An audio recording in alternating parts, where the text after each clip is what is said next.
And welcome. Hello, everyone. Good evening. Welcome to the Minneapolis Running webinar for first-time marathoners. If you are running your first marathon in the next 10 days at Twin Cities Marathon, we have some exciting and fun tips for you tonight about planning your race day strategy. This is the third of 4 webinars. The first one was on fueling, second one was on gear, and tonight, as I said, we're going to talk about race strategy.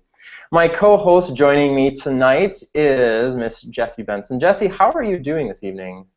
I'm doing really well, thank you, Nathan. I'm excited to talk about strategy. Marathons are quite a beast, so you're probably stressing a little bit about what you're going to do, so we're going to give you some really good advice. We are. We're going to give you some amazing advice. And so if you don't have a pen or a pencil, you might want to run and grab that because this is just going to be solid gold information. So Jessie, I wanted to start first by talking about the taper, and I think that's actually a big part of marathon strategy because if you don't go into the marathon feeling rested and ready to go, then it's going to be difficult to actually carry out your race strategy. So with Jessie, we have 12, Jessie and I are going to do is we have 12 tips, and we're just going to run over them real quickly because you should be pretty well into your taper already, depending on what kind of plan you're using. So Jessie, actually I'm going to start with you. So number one, Jessie, what's the first tip that you have for people in these last 10 days, 2 weeks, 5 days, depending on when they watch it, for their race tapering? Yeah, I think our tip number one is resisting the urge to try to go fast or make up for lost time. You're not going to gain any fitness at this point. Everything that you did in your training, you kind of have to trust that you did everything right. You really need to focus on resting your legs. Maybe do a couple speedier runs, but no real hard workouts. It's really about resting your muscles and getting ready for the big racing. Yeah, right? absolutely. Yeah, definitely. I think that's, you're probably going to feel better, so you're going to want to run faster.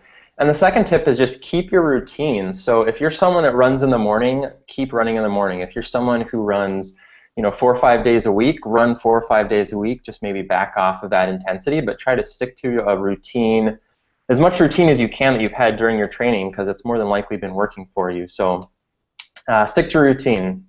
What else we got? Well, we have relax. So this isn't the time to pick up a new hobby or a new cross-training activity, or you feel like you have a little extra time now that you're not running 60 miles a week. But take that time to relax. Catch up on your Netflix or whatever. Just relax. Absolutely, it's so important. Next one, kind of going right along with that, is to sleep well. Get extra sleep. So give yourself an early bedtime. Try to wake up. Don't sleep in a lot. Try to wake up at a normal time so you can kind of get your body into that rhythm of what it's going to be like for marathon morning. But get extra sleep as much as possible. I know life can be crazy and there's all sorts of things going on. But sleep well, and hopefully you've been doing the 30-day runner sleep challenge. But if not, let's do the 10-day runner sleep challenge.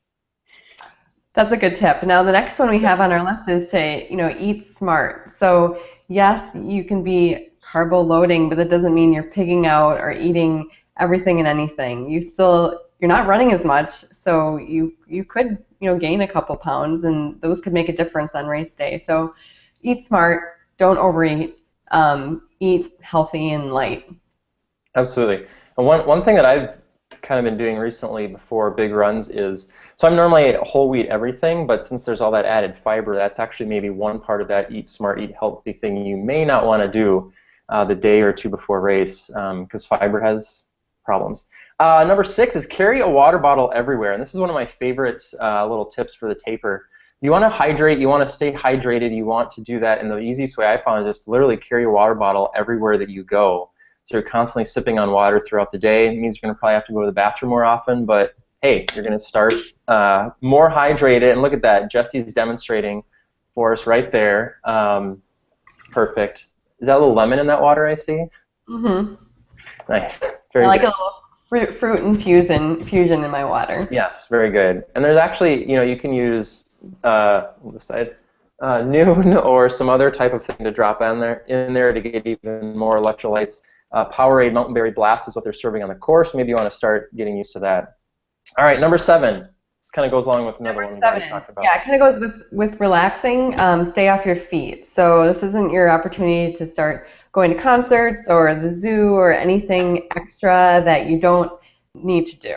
So really, if you normally take the stairs at work, during this couple of days, I take the elevator, you know? So get off your feet as much as you can. Let your legs recover. Jesse, I love that you read my notes verbatim with the concert and the zoo. That was just a completely random thing that I put on there. But yes, it's true. Don't, if you got more free time, don't use it doing stuff like that. Number 8, study the course. If you're from out of town or someone who's not familiar with the course, if you live in Minneapolis or St. Paul, you probably know at least part of it.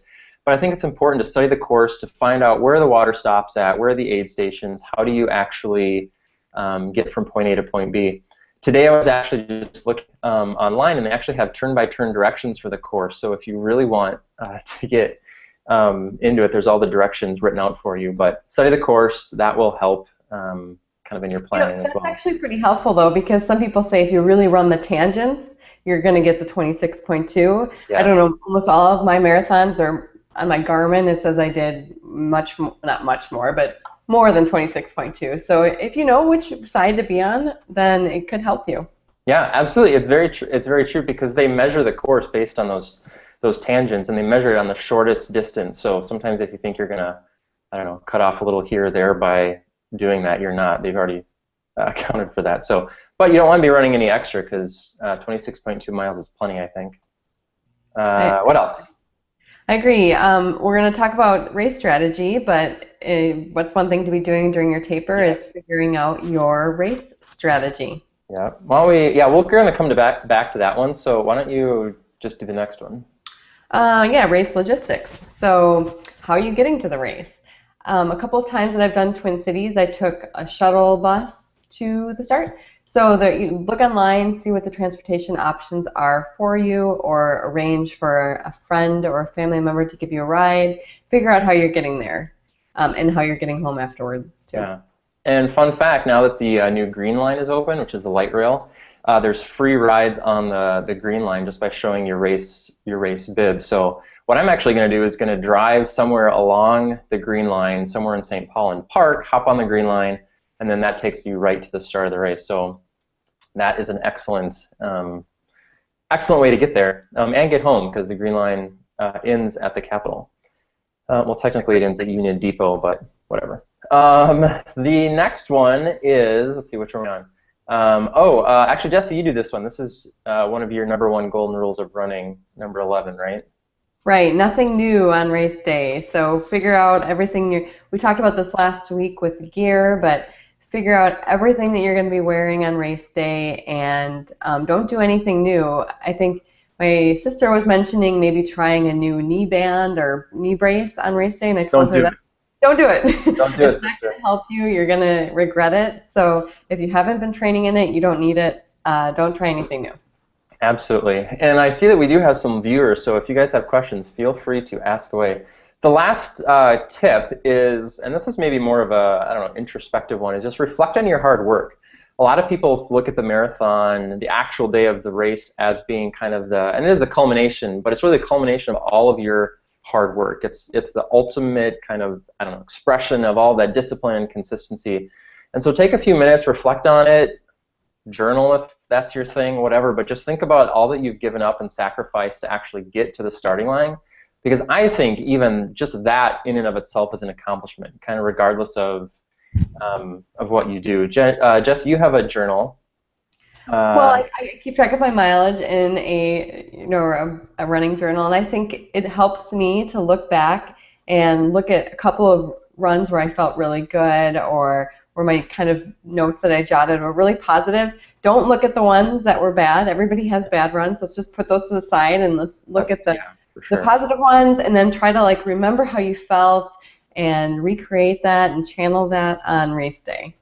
Absolutely, and people are running for so many different reasons, for a charity, for own kind of personal reasons to really push themselves, and just kind of reflect and remember, why you're doing that, because I think sometimes at this stage, so you've been training for 12, 14, 16, 20 weeks, you can just be completely exhausted. you're like, oh, I can't wait till the stupid race is over, but actually remember why you're doing it in the first place. So shifting gears a little bit, I want to actually talk about race strategy now. And if strategy seems like maybe too intense of a word or too competitive a word, just think of a plan.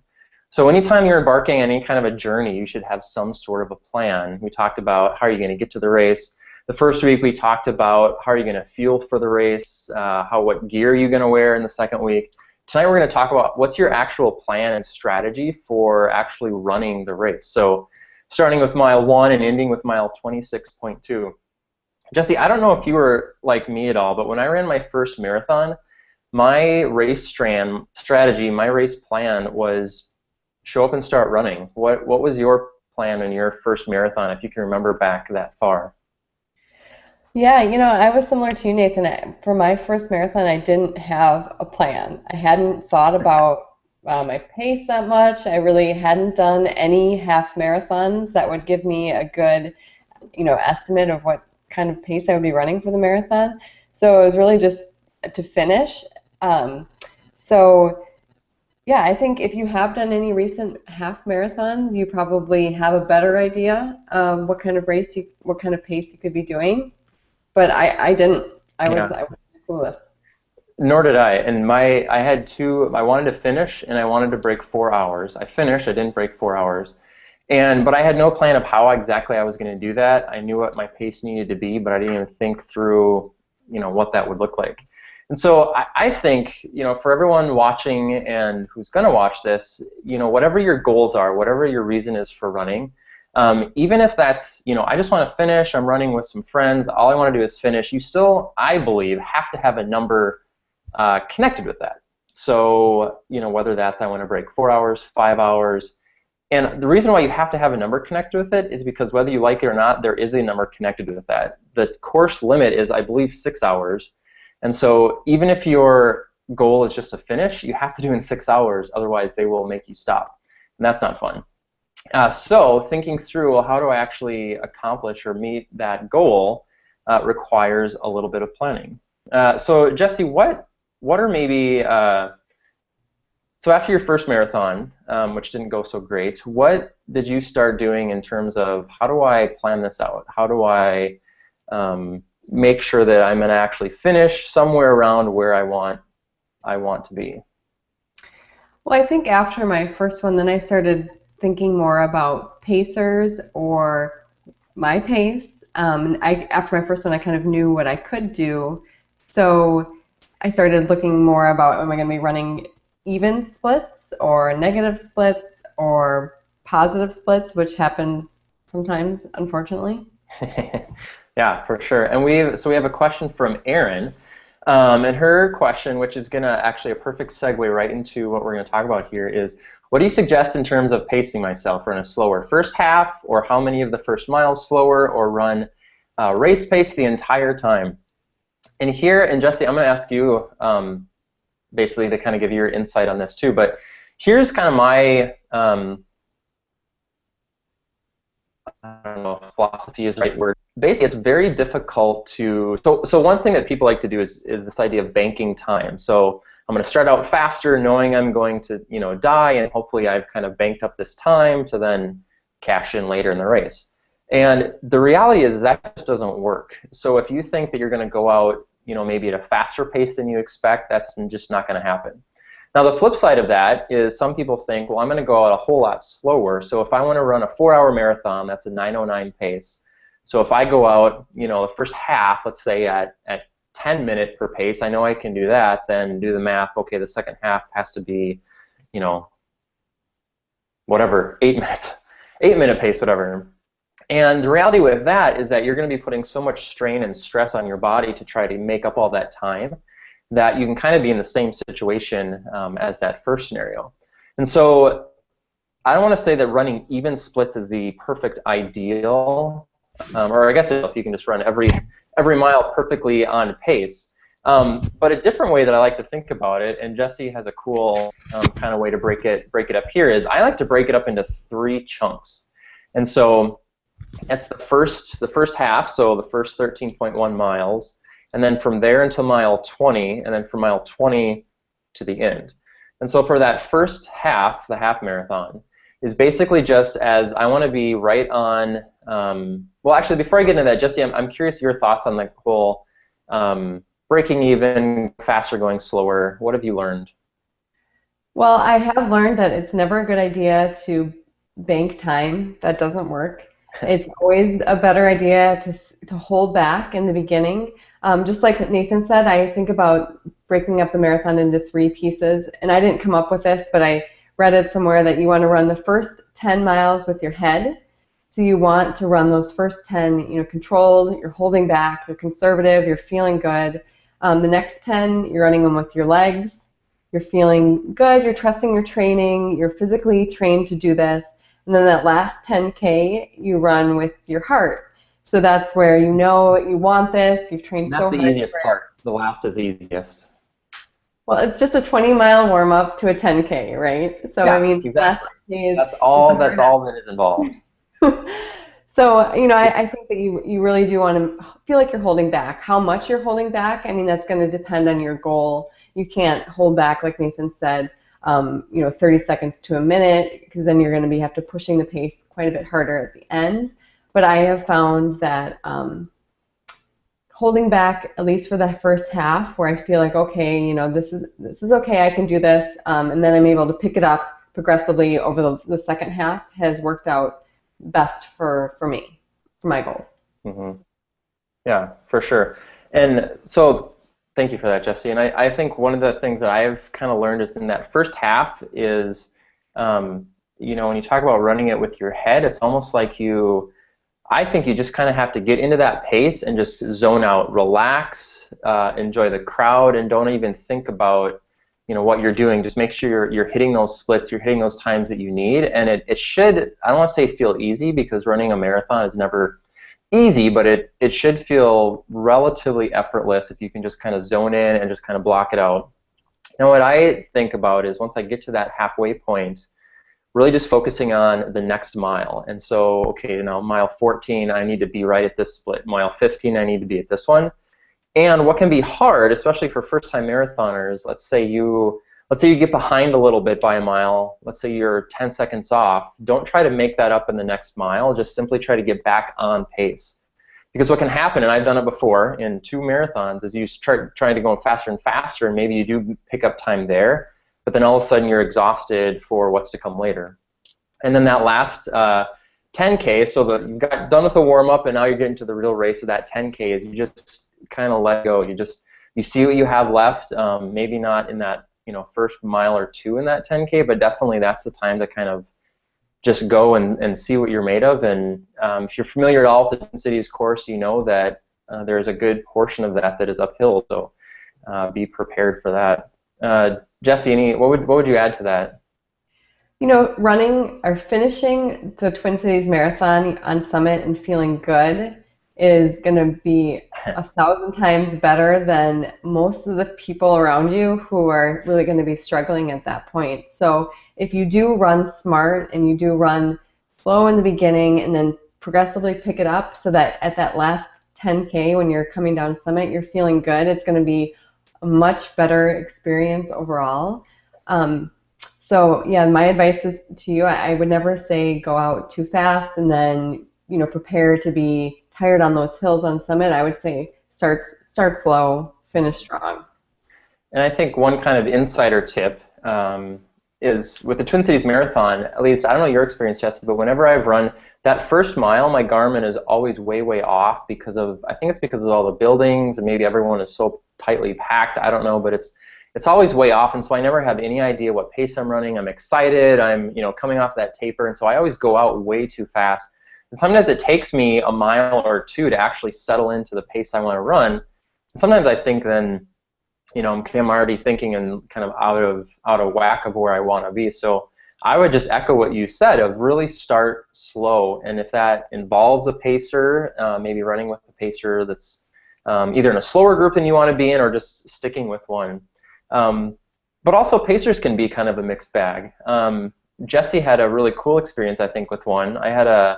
I've had one positive and one negative experience. But Jesse, I don't know if it's your favorite pacer or how you even know this person, but is it Star? Is that who you? Yeah, I wouldn't say I necessarily know her, but Okay. I You've ran with run a with her. pacer. I've run with a pacer named Star. It's kind of a odd name. At the Same. Big Sur Marathon, and lucky for the Twin Cities runners, she is pacing the 4:15 group. She's part of the Cliff Pacers group, and they actually are some of the best. I've had them in a couple other races, and they will consistently run the same split over and over again. They know the course that they're running, so with Twin Cities, they're going to plan for it. They're always going to be running that exact same pace. But yeah, Star, she had a little write up in Runner's World. She is really good at like motivating you along the way without being a little too much. Although, if you A little don't too like much. having people talk to you during the marathon, maybe a pacer isn't for you. Some of them do talk a lot and try to give you things to think about. So if you really just don't want to be around other people, then you might want to stay away from a pace group. And some pacers start off fast. If they know there's hills coming up, they might, bank time or do that. So if you go to the expo and you talk to the pacer for your goal time, you may find out whether or not their plan aligns with your plan that you have figured out now, to see if running with the pacer will work for you. And I think that's a big part of your whole race day strategy and your plan is the idea of running with a group. So if you're going to run, if you've been training with someone for the last however many weeks and months, and that's your plan is to run with someone, you need to decide and maybe even talk about it ahead of time. Okay, if I start dying, you have permission to take off, or under no circumstances can you leave me, whatever that is. Just talk through that ahead of time. And like Jesse said, maybe you like running in a group, maybe you don't. I'm a very social runner, and so even when I'm technically running a race by myself, I usually find other people and make friends during the race and kind of talk about running and what are you doing, how you feeling, and that really helps motivate me and pushes me kind of onto that next mile. I've had both negative and positive experiences with pacers, and I would say for the most part they're good, but sometimes, like any other runner, pacers can have an off day too. So I was running with a pacer once who he started to die at the end, and I was thinking, looking at my watch, looking at our splits, they were off, and so I had to decide, if I leave this person, am I just going to be out in no man's land all by myself? Can I do it?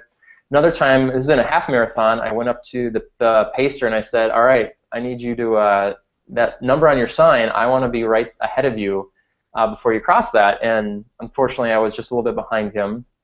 But he was very encouraging and really, really motivating throughout the whole race. So kind of decide if you want to run with a pacer, if you want to run with a group, if you want to simply run based on feel, which takes a lot of, I think, training. But keep in mind, this is your first marathon, so you don't really know how you're going to feel. You don't know exactly what's going to happen. Just depending on whether or not, how much experience you do have running, you may want to, run with someone else for this first one. And once you get addicted to this feeling, then you can try out some other stuff as well. So, Jesse, are you typically a pack runner, or do you just run solo out there? I think I do a little bit of both. Yeah, a lot of our marathons that I've been running lately, I don't have friends in them, but I do end up running by other people. That kind of goes along with my anti-music during the race because I Yes, feel like you're missing absolutely. out on like the camaraderie and like all the other runners that are around you, and you can talk to them and feed off their energy. So yeah, I guess I'm more of a pack runner, and I do train with a running club, so I would say that yes, I am. Yeah. And I have had good luck with pacers in the past as well. Yeah, I think most runners tend to be a little pack-minded, want to run with each other. So, all right, well, we're getting kind of towards the end of our time here, and so if anyone has any other questions, we'd be happy to answer those. Jesse, just kind of looking through your notes, is there anything else here that you want to add? I see a couple of reminders to don't forget to have fun, which is very Yes, important. don't stress too much. I mean, it's coming up fast, but sometimes it may feel like everybody around you is running a marathon, but that's just in our little runners community bubble. In reality, it's a really amazing thing that you're doing. So Absolutely. take pride in it, and get excited and look around you and look at all these people who are coming out and cheering for you, and like really enjoy it because you only have like one first marathon.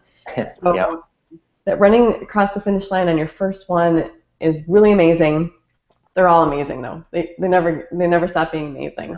Even after 16, I think they're still amazing. But point is, enjoy it.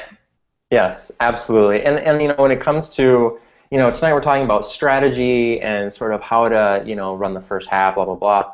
But I think there's a big part of, crossing that finish line and just even thinking through, what do I do now? And next week we're going to talk a little bit about race recovery, but just kind of, I just want to plant that bug now to think through, like, what am I going to do after I run this? This is my first marathon.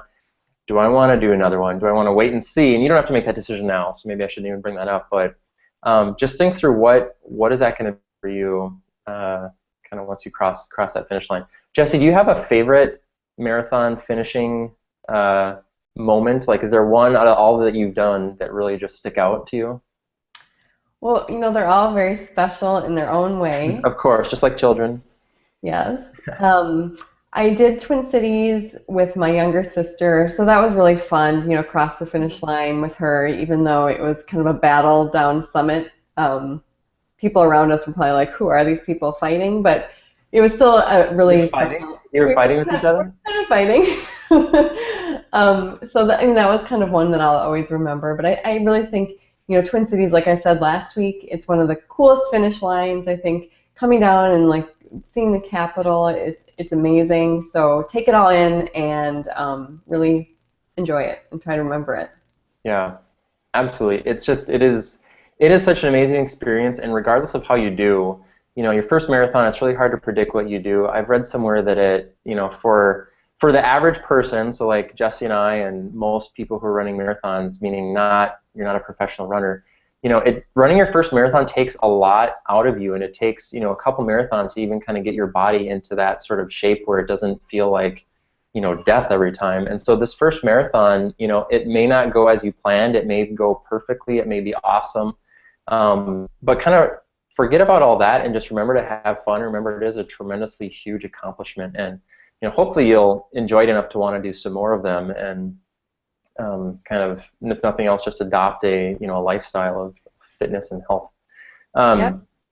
So I got another kind of similar question to the first one. So just to kind of recap, when you're thinking through your marathon, think of it in 3 stages. So you have the first half, and you're just going to lock into your pace. Think of that 13.1 to mile, where you're going to focus on just the next mile at a time, and then 20 to the end. And hopefully that will prepare you well. Jesse, any final thoughts? Anything else? I'm going to switch it back to you and kind of look through these notes here and see if we forgot anything that we wanted to talk about. Yeah, I think we've covered a lot. Like I said, crossing the finish line can be a kind of an emotional thing. So try to maybe document it or write about it so you remember what it's like, and be proud of no matter how you finished, even if it wasn't exactly what you wanted. You still did something pretty amazing. So leading up to this, though, I mean, really just relax. Don't Yep. lose sleep over thinking about your strategy if you don't have one.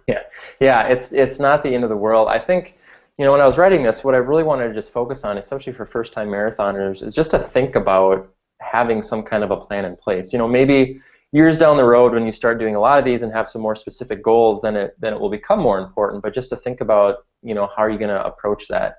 I got another question here about someone about favorite goos and drinking Gatorade or just goos and water. And we talked a little bit about that the first week when we talked about fueling. But so go back and watch that. But I guess that would kind of tie into your race strategies, because you want to plan when you're going to take that. So definitely add that into your race fueling and race strategy. So Jesse, any final words? If not, we will bid everyone a good night. And again, stressing the importance of going to bed early and or just getting a lot of sleep. Anything And you I want think, to end with? yeah. Awesome. Well, next week then, we are actually going to start at 7 p.m. Central Time, because of the reason I just said, is that hopefully, a few days before the race, people are going to want to be getting in bed a little bit earlier and whatnot. So next week we're going to talk about the Marathon Expo and picking up your packet, and Jesse's got some great fashion tips on what to wear to the expo so you don't look like a total noob there. And then also we're going to talk a little bit about race recovery and kind of what to do after the marathon. And also, we'll also leave a little bit more time for some Q&A, and so if you have questions on anything, even if we've covered it in the past, feel free to ask away. So Jesse, as always, thank you so much for doing this, and appreciate your insight and wisdom. I see your shoes in the background there. I just noticed those. So very nice addition. So thank you to Jesse, and we will see you guys next week at 7 p.m. Same place, right here on Google. So have an awesome night and an even better run. See you later.